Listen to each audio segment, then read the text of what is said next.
제2차 세계대전 이후 냉전체제에서 인공위성에 의한 핵폭탄 운반 및 투하와 관련하여 미국과 소련의 우주개발 경쟁의 열기가 뜨겁게 달아올랐고, 그 우주경쟁이 치열했던 1967년에 유엔 우주천체조약이 만들어졌습니다.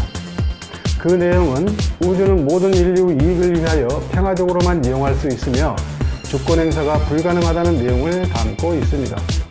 즉, 어떤 국가나 기관도 우주를 탐험할 자유는 있지만 지구 밖 우주 공간의 전체 소유권을 주장할 수 없다는 것이 핵심 내용입니다. 이 조약은 우리나라를 포함해 100여 개 국가가 서명했습니다. 따라서 이 조약에 의하면 어떤 국가나 기관도 우주 전체의 소유권을 주장할 수는 없습니다. 그런데 1980년 미국인 데니스 호퍼라는 사람은 다른 소유권이 자기에게 있다고 주장하며 샌프란시스코 법원에 다른 소유자가 자기라는 것을 확인해달라고 소를 제기했습니다. 그 주장을 근거로 1967년에 제작된 유엔 우주천체조약에는 특정 국가나 기관은 다른 소유권을 주장할 수 없다고 규정하고 있지만 사람인 개인이 달을 소유할 수 없다고 규정하고 있지는 않으며 자신이 최초로 다른 소유권을 주장하였으므로 데니스 호프만 자신의 것이라는 것이었습니다. 그리고 황당하게도 샌프란시스코 법원은 그의 주장을 반박할 논리가 없다며 그의 소유권을 인정했습니다. 재판에서 승소한 데니스 호프는 달 대사관이라 자처하는 루나 엠버시라는 회사를 세우고 달을 분양하기 시작했습니다. 축구장만한 달나라 땅을 우리나라 돈으로 약 5만원이면 살 수 있다고 합니다. 땅을 사면 구입증서와 함께 구입한 땅의 위치를 표시한 달 지도를 줍니다. 현재까지 미국의 톰 행크스, 톰 크루즈, 니콜 키드먼 같은 미국 연예인, 그리고 카터 레이건 같은 미국의 전직 대통령 등 전 세계 각국 약 200여 개의 나라에 약 600만 명 이상이 달나라 토지를 분양받았다고 합니다. 미 항공우주국, 즉 나사 직원 수십 명도 달을 샀다고 합니다. 우리나라에도 루나 엠버시 코리아가 들어와 우리나라 국민 약 1만 명 이상이 달을 분양받았습니다. 데니스 호프는 같은 방법으로 금성, 화성, 수성, 목성 등 다른 행성도 팔아 지금까지 약 100억 원이 넘는 돈을 벌었다고 합니다. 돈을 주고 달을 분양받은 사람들은 과연 그 달나라 땅이 자기 소유라고 주장할 수 있을까요? 안녕하세요. 앵춘이TV 김영춘입니다. 동영상을 통해서나마 여러분들과 이렇게 뵐 수 있게 되어 정말 반갑습니다. 여러분들께서 부동산 재테크라든가 부동산 투자를 위해서 부동산 거래를 할 때에 부동산 개념 자체를 정확하게 알고서 거래를 하십니까? 부동산 개념 자체를 정확하게 모르고서 부동산 거래를 함으로써 부동산 거래 사고로 이어지는 경우를 종종 보게 됩니다. 따라서 저는 이번 시간에 부동산에 대해서 한번 생각해 보는 기회를 갖도록 하겠습니다. 물론 부동산은 동산과 함께 물건에 속합니다. 즉 우리 법 체계상 물건에는 부동산과 동산이 있습니다. 따라서 부동산 개념을 정확하게 알기 위해서는 그 상위 개념인 물건의 개념을 정확하게 알아야 되며, 또한 부동산과 동산의 개념을 정확하게 구별할 줄 알아야 됩니다. 다만 시간 관계상 부동산과 동산의 구별에 대해서는 다음 기회에 제가 자세히 설명드리기로 하고, 이번 시간에는 부동산의 상위 개념인 물건의 개념에 대해서 생각해 보는 기회를 갖도록 하겠습니다. 우리 민법 제98조에는 물건에 대해서 규정하고 있고, 제99조에 대해서는 부동산과 동산의 개념에 대해서 규정하고 있습니다. 즉 우리 민법 제98조에서는 물건이라 함은 유체물 및 전기 기타 관리할 수 있는 자연력을 말한다, 이렇게 규정하고 있고요. 그리고 그 다음 조문인 제99조에서는 제1항에서 토지 및 그 정착물은 부동산이다, 제2항에서는 부동산 이외의 물건은 동산이다, 이렇게 규정하고 있습니다.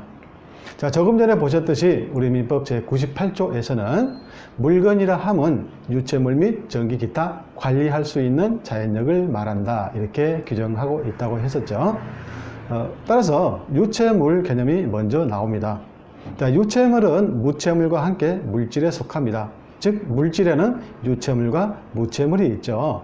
유채물은 일정한 형체를 갖고 있는 물질이고 무채물은 그러한 일정한 형체를 갖고 있지 않는 물질입니다. 따라서 유채물은 일정한 형체를 갖고 있기 때문에 공간의 일부를 차지하고 우리 오감으로 느낄 수 있는 고체, 액체, 기체를 말합니다. 자, 고체로서 대표적인 것은 토지라든가 건물이라든가 스마트폰이라든가 선풍기라든가 의자라든가 이런 것이 있죠. 그 다음에 액체로서 대표적인 것은 기름으로서 유류죠. 유류, 휘발유, 경유 이런 것이죠. 또 기체로서 대표적인 것은 가스가 있죠. 그리고 이러한 유체물에 대해서 무체물이 있는데 무체물은 아무튼 일정한 형체를 갖고 있지 않는 물질이라고 그랬죠.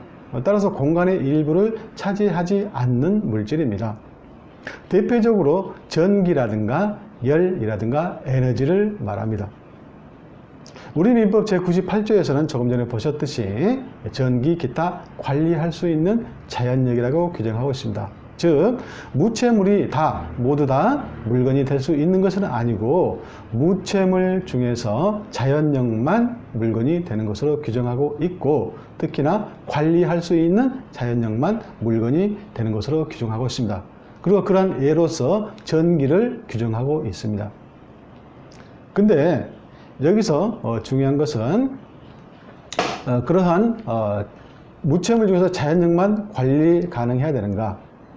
즉 유체물은 관리 가능하지 않아도 물건으로 볼 수 있는가 의문이 들죠. 우리 법조문 그대로 해석한다면 즉 물리 해석을 한다면 유체물은 관리 가능하지 않아도 물건으로 볼 수 있는 것으로 해석할 여지가 있습니다. 그러나 우리 법학자 내지 학자분들은 유체물도 관리할 수 있어야 물건으로 본다고 해석하고 있습니다.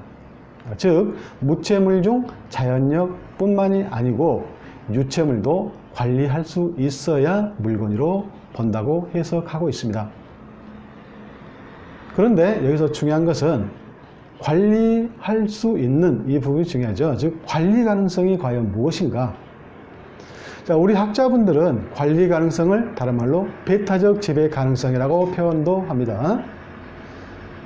그래서 이러한 배타적 지배 가능성, 관리 가능성이라는 것은 자, 예를 든다면 여러분들께서 주택을 하나 소유하고 있다고 생각해 봅시다. 주택을 가지고 있다는 것은 주택을 소유하고 있다는 것이고 이것은 주택에 대한 소유권을 가지고 있다는 뜻이죠. 그래서 소유권의 객체로서 주택 내지 부동산 또는 물건이 있는 것입니다.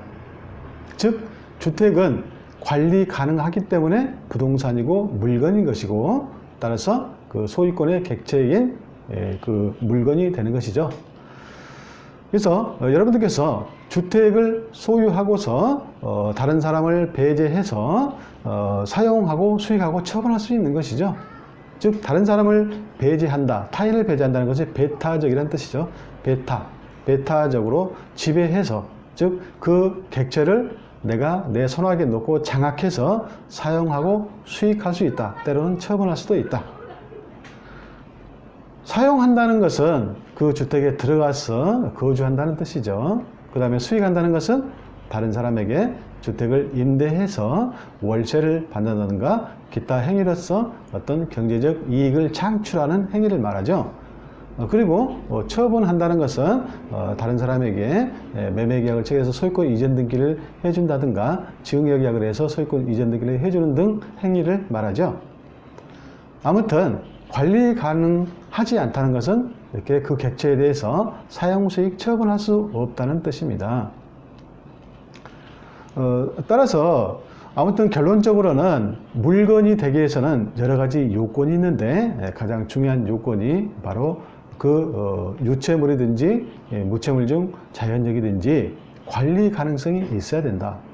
즉 배타적 지배 가능성이 있어야 된다.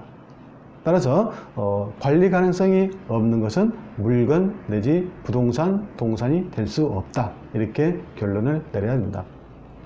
따라서 여러분들께서 루나 엠버시로부터 일정한 금전을 지급하고서 달나라 땅 일부를 분양받았다 한 경우에 여러분께서 그 분양받은 땅에 대해서 소유권을 주장할 수 있는가? 이것은 결국 그 달나라 땅이 부동산 내지 물건인가, 거기에 이제 논점이 있겠죠.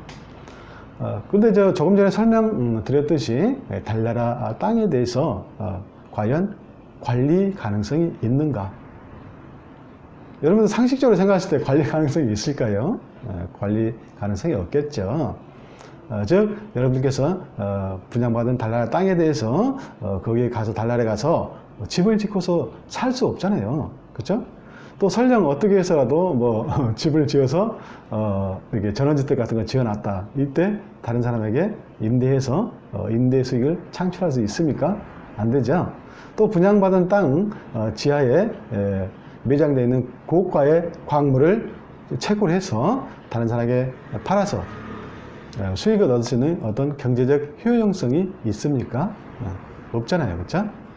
따라서 아무튼 그 분양받은 달나라 땅은 관리 가능성 내지 배타적 지배 가능성이 없기 때문에 물건 내지 부동산이라 볼 수 없고, 따라서 소유권의 객체가 아니기 때문에 루나 엠버시로부터 분양받은 달나라 땅에 대해서는 나의 소유라고 주장할 수 없다. 즉 소유권을 주장한다고 해서 그것은 인정되지 않습니다. 다만 이러한 관리 가능성 내지 배타적 지배 가능성은 상대적 개념입니다. 즉 시대가 변함에 따라서 관리 가능성이 없었던 것도 관리 가능하게 될 가능성은 있다는 뜻입니다. 따라서 미래에 우주과학이 더 발달해서 달을 관리할 수 있는 관리 가능성이 생긴다고 하면 이때는 그것은 부동산이 물건이 될 수 있다는 뜻입니다. 그죠? 그래서 이제 그 부동산을 그때 분양받았다고 하면 그것은 권리의 객체인 물건이 될 수 있기 때문에 여러분은 소유권을 주장할 수가 있겠죠. 그렇지만 현재의 우주과학 수준으로서는 그것은 달나라는 아직까지는 관리 가능성이 없기 때문에 부동산이 아니다, 즉 물건이 아니기 때문에 분양받았다 하더라도 그 분양받은 달나라 땅에 대해서는 나의 소유라고 주장할 수 없다, 즉 소유권이 인정되지 않습니다. 현재의 우주과학 수준으로는 달에 대한 관리 가능성 내지 배타적 지배 가능성이 없으므로 달을 권리 객체인 물건 내지 부동산이라고 볼 수는 없습니다. 따라서 루나 엠버시로부터 달을 분양받은 사람들이 그 달나라 땅을 자기 소유라고 주장하는 것은 인정되지 않습니다. 그러나 달나라에 대한 인간의 꿈 내지 소유권 주장은 시대에 따라 달라질 수 있습니다. 그동안 우리 인간에게 달은 경제적으로 쓸모는 없지만 아름다운 것이었습니다. 달을 보고 고향을 그리워하고 달을 보고 아름다운 시를 생각했습니다. 그리고 어느 시대에는 달빛이 나그네의 고마운 벗이자 달빛 자체가 길을 밝혀주는 쓸모있는 것이었습니다. 그러나 가치와 효용성을 따지는 자본주의 시대를 살고 있는 우리는 달의 한 기퉁이의 가격을 매기고 분양을 받고 저 달의 한 쪼가리는 내 땅이라고 주장하기 시작했습니다. 그것은 쓸모있는 땅에 대한 가격을 매기는 인간의 이기심일 수도 있고, 한편으로는 인간의 감성적인 꿈과 낭만일 수도 있습니다. 달에는 백금과 히토류, 티타늄, 헬륨3 등 엄청난 가치를 가진 귀한 광물들이 풍부하게 존재하는 것으로 알려져 있습니다. 이에 따라 우주 개발에 관심이 많은 국가들은 이미 달에 대한 자원 개발 계획을 세우고 현재 진행 중에 있습니다. 특히 미 항공우주국 즉 나사의 발표에 의하면 21세기 안에 달에서 광물 개발이 가능할 것이라고 합니다. 따라서 앞으로 우주과학이 더 발달하여 우리 인류가 달나라를 현실적으로 관리할 수 있게 되고 지배 가능하게 된다면, 다시 말해서 우주과학의 발달로 우주자원 착월에 대한 경계성이 있게 된다면 달에 대한 국가 영유권 분쟁 및 개인의 소유권 주장에 대한 분쟁도 격렬해지지 않을까 하는 생각이 듭니다. 지금까지 시청해 주셔서 감사합니다. 다음 시간에는 부동산과 동산의 개념에 대해서 알아보도록 하겠습니다.